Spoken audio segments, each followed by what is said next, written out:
இந்திய கம்யூனிஸ்ட் கட்சியினுடைய மாநில செயலாளர் முத்தரசன் நம்மளோடு இருக்கிறார். அவரிடம் பேசலாம். சார் வணக்கம் சார். இந்த அதானி விவகாரம் அப்படிங்கிறது உலகளாவிய ஒரு பிரச்சனையா உருவெடுத்திருக்கிறது. குறிப்பா இதுல மத்திய அரசனுடைய செயல்பாடுகள் எப்படி இருக்குன்னு பாக்குறீங்க?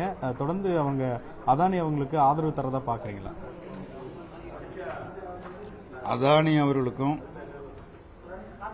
பிரதமர் மோடி அவர்களுக்கும் இருக்கிற உறவு எல்லோருக்கும் நன்றாகவே தெரியும்.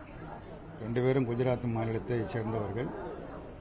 குஜராத் மாநிலத்தில் ஒரு முதலமைச்சராக இருந்த பொழுதுதான் அதானிக்கு பல்வேறு சலுகைகள் தொடர்ச்சியாக வழங்கப்பட்டு அவர் ஒரு பெரும் முதலாளியாக உருவெடுத்து வருவதற்கு மிக முக்கிய பங்களிப்பை உதவியை செய்தவர் அன்றைய முதலமைச்சர். இன்றைக்கு இவர் பிரதமர். இன்னைக்கு உலக கோடீஸ்வரர் பட்டியலில் 2வது இடத்தில் அதானி இருக்கிறார். அது 2வது இடத்தில் வர முடிந்தது என்று சொன்னால் அதற்கு காரணம் நம்முடைய பிரதமருடைய உதவிகள் தான் காரணம். பிரதமர் வெளிநாடுகளுக்கு சுற்றுப்பயணம் மேற்கொள்கிற பொழுது அதானியும் உடன் செல்கிறார். பக்கத்து விமானத்தில் அடுத்த சீட்டில் அவர் அமர்ந்து போகிறார். பல்வேறு நாடுகள் தொழில் முதலாளிகளை நிறுவனங்களை சந்திக்கிற பொழுது அங்கே அதானியை அறிமுகப்படுத்தி அவருக்கு வேண்டிய உதவிகளை அந்தந்த நாடுகளில் உதவிகளை செய்து அங்கே எல்லாம் தொழில் தொடங்குவதற்குரிய நடவடிக்கைகளையும் பிரதமர் மூலியமாகத்தான் மேற்கொள்ளப்படுகிறது. அதன் காரணமாகத்தான் இன்றைக்கு உலகத்தின் 2வது பெரிய பணக்காரர்கள் இவரும் ஒருவராக வளர்ந்து வருவதற்கு அடிப்படையான காரணமே அதானியினுடைய திறமையினால் அல்ல, அல்லது அவர் வைத்திருக்கிற முதலீட்டின் காரணமாக அல்ல. நம்ம நாடு ஒரு பெரிய நாடு. மோடி நமக்கு பிடிக்கலாம், பிடிக்காம இருக்கலாம். 140 கோடி மக்களை கொண்ட ஒரு மாபெரும் நாடு. இந்த மாபெரும் நாட்டினுடைய பிரதமர் யாராக இருந்தாலும் அவர்களுக்கு மற்ற நாடுகளில் உலக நாடுகளில் ஒரு முக்கியத்துவம் உண்டு, ஒரு மரியாதை உண்டு.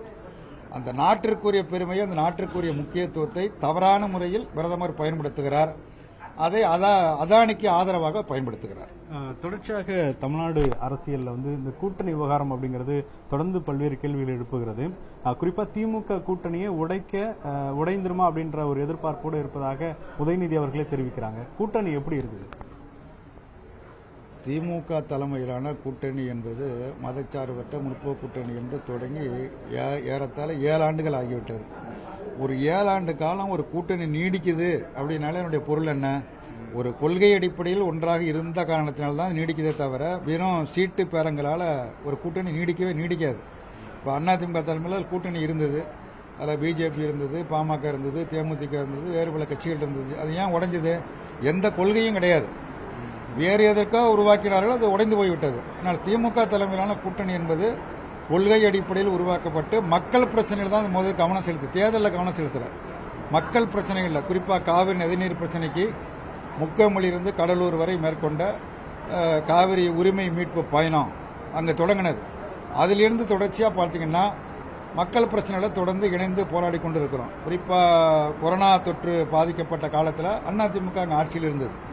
அப்போ மக்களுக்கு எந்த விதமான வேலைகளும் இல்லை, வெளியில் நடமாட முடியல, வருமானம் இல்லை, ஏழைகள் ரொம்ப துன்பப்பட்டாங்க. அப்போ என்ன கேட்டோம்? வெளியிலையும் போராட்டம் நடத்த முடியாது. வெளியில் பகிரங்கமாக மக்கள் கூடி போராட்டம் நடத்துறதுக்கான வாய்ப்புகள் கிடையாது, தொற்று பரவும் என்கிற காரணத்தினால. அதனால ஒவ்வொருத்தர் வீட்டு வாசலில் நின்று அரசாங்கத்திற்கு கோரிக்கை வைத்தோம். ஒரு குடும்ப அட்டைக்கு 5000 ரூபாய் கொடுங்க என்று கேட்டோம். அந்த அரசு நிறைவேற்றலை. ஆனால் திமுக ஆட்சிக்கு வந்த பிறகு நிறைவேற்றியிருக்குது. அப்போ ஒரு கொள்கை அடிப்படையில் உருவாக்கப்பட்டு தொடர்ந்து செயல்பட்டு கொண்டிருக்கிறது. இது உடைய வேண்டும் என்று சிலர் விரும்புகிறார்கள். பாரதிய ஜனதா கட்சிக்கு ஆதரவாக அல்லது அதிமுகவுக்கு ஆதரவாக இந்த அணி உடைய வேண்டும், உடைந்து சுக்குநூறாக போக வேண்டும், அதில் தாங்கள் அரசியல் ஆதாயம் உடைய வேண்டும் என்று விரும்புகிறார்கள். அப்படி உடைவதற்கான எந்த சூழலும் எந்த காரணமும் கிடையாது. ஏன்னா ஒரு கொள்கை அடிப்படையில் வந்தது. கொள்கையில் எந்த முரண்பாடும் கிடையாது. வகுப்புவாதத்தை எதிர்ப்பதில், அரசியலமைப்பு சட்டத்தை பாதுகாப்பதில், ஜனநாயகத்தை பாதுகாப்பதில் இந்த அணி மிக உறுதியாக இருக்கிறது, உறுதியாக தொடரும். குறிப்பாக விசிக தலைவர் திருமாவளவன் அவர்கள் பேசின மேடை பேச்சு தான் இதுக்கு பிரதான காரணமாக அமைஞ்சது. குறிப்பாக கூட்டணி ஆட்சியில் பங்கு அப்படிங்கிறது அவர் தொடர்ந்து வைக்கக்கூடிய கோரிக்கை, அது இப்பொழுது வலுப்பெற்று இருக்கிறத பார்க்குறீங்களா? அந்த குரல் அப்படிங்கிறது சரியானதை பார்க்குறீங்களா? அது திருமாவளவன் ஒன்றும் தவறாக சொல்லலை. ஒரு கட்சி, எந்த அரசியல் கட்சியுமே சின்ன கட்சியா பெரிய கட்சியா என்பதல்ல பிரச்சனை. எல்லா அரசியல் கட்சிகளுமே அதிகாரத்திற்கு வர வேண்டும் என்கிற விருப்பத்தின் தான் செயல்பட்டு கொண்டு இருக்கிறார்கள். அந்த அடிப்படையில் நாங்கள் ஆட்சி அதிகாரத்திற்கு வர வேண்டும் என்று அவருடைய கருத்தை தெரிவிக்கிறார். அது ஒன்றும் அது திமுக எதிரானது அல்லது, ஒரு பொதுவான கருத்து. அது கூட்டணியில் இருக்கனால அங்கதானே கேட்பாங்க. அந்த அதாவது இது கூட்டணியை சம்பந்தப்படுத்தி பேசணுங்கிற இது ஒரு பொது பிரச்சனை. இது ஆட்சி அதிகாரத்திற்கு வர வேண்டும் என்பது ஒவ்வொரு அரசியல் கட்சியோட நிலைப்பாடு. ஆமாம், ஏற்கனவே சொன்ன இப்போ இந்திய கம்யூனிஸ்ட் கட்சி இருக்குன்னா இந்திய கம்யூனிஸ்ட் என்றைக்குமே இப்படி தான் இருக்கணுங்கிறது இல்லை. இது ஆட்சி அதிகாரத்திற்கு வர வேண்டும், நாட்டில் சோழிய சமுதாயத்தை அமைக்க வேண்டும் இந்திய கம்யூனிஸ்ட் செயல்பட்டு கொண்டு இருக்குது. அது மாதிரி தான் மார்க்சிஸ்ட் கட்சி மற்ற எல்லா கட்சியும் செயல்பட்டு கொண்டு இருக்கிறது. அந்த அடிப்படையில் ஆட்சி அதிகாரத்தில் பங்கு என்பது ஒரு கருத்தாக அவர் சொல்லுகிறார். திமுக ஆட்சியில் எங்களுக்கு பங்கு வேணும்னு எந்த கூட்டத்திலையும் அவர் சொல்லல. பொதுவாக அந்த கோரிக்கையை அவர் எப்படி முன்னெடுப்பார்? அது திமுகவிடம் தானே கேட்க வேண்டிய இடத்துல இருக்கிறது இல்லையா? அது திமுக தான் கேட்கணுங்கிறது என்ன இருக்குது?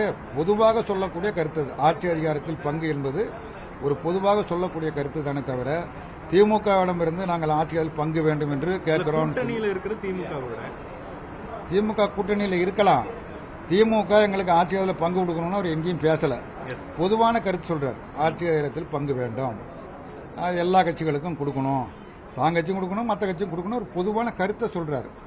அது ஒரு விவாதத்துக்குரிய விஷயம் தானே தவிர அது திமுக கூட்டணியை உடைப்பதற்காகவோ அல்லது திமுக நிர்பந்தம் செய்வதற்காகவோ சொல்லப்பட்ட கருத்து அல்ல. கம்யூனிஸ்ட் கட்சிகளுடைய நிலைப்பாடு என்ன? வரக்கூடிய சட்டமன்ற தேர்தலில் கூட்டணி ஆட்சி, அதாவது கூட்டணியில் பங்கு அப்படிங்கிற ஒரு நிலைப்பாட்டோட இந்த தேர்தலை அணுக வாய்ப்பு உள்ளதா? இதை பற்றி விவாதிப்பதற்குரிய நேரம் இதுவல்ல. இன்னும் 1.5 வருஷம் இருக்குது. அப்போ விவாதிக்க வேண்டிய விஷயம் இதெல்லாம். கூட்டணியில் பங்கு இல்லைன்னு இப்போ அதை பற்றி விவாதிப்பதற்குரிய சூழலோ அதற்குரிய தேவையோ அதற்குரிய அவசியமும் எழவில்லை.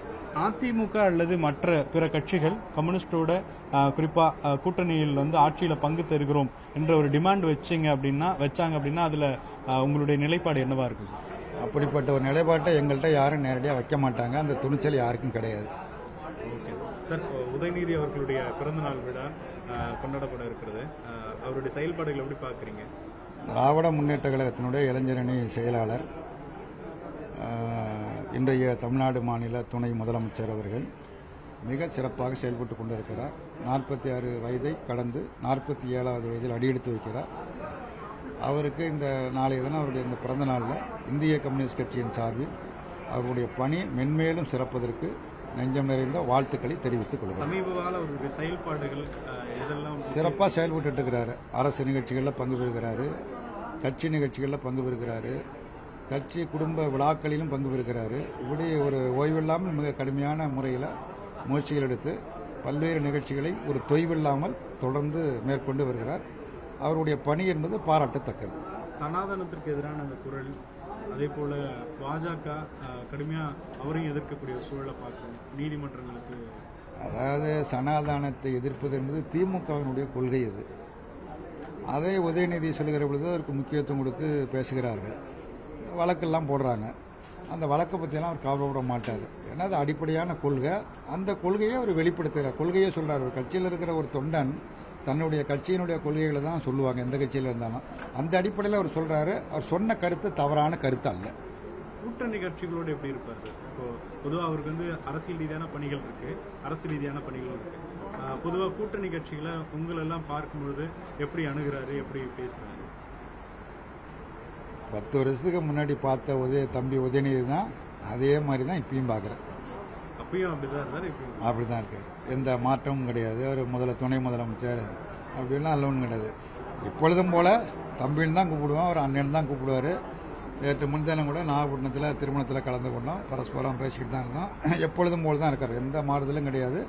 பழைய நிலை என்னவோ அதே. முதலமைச்சரும் அப்படி தான் இருக்கார், துணை முதலமைச்சரும் அப்படித்தான் இருக்கிறார். எந்த மாற்றமும் இல்லை.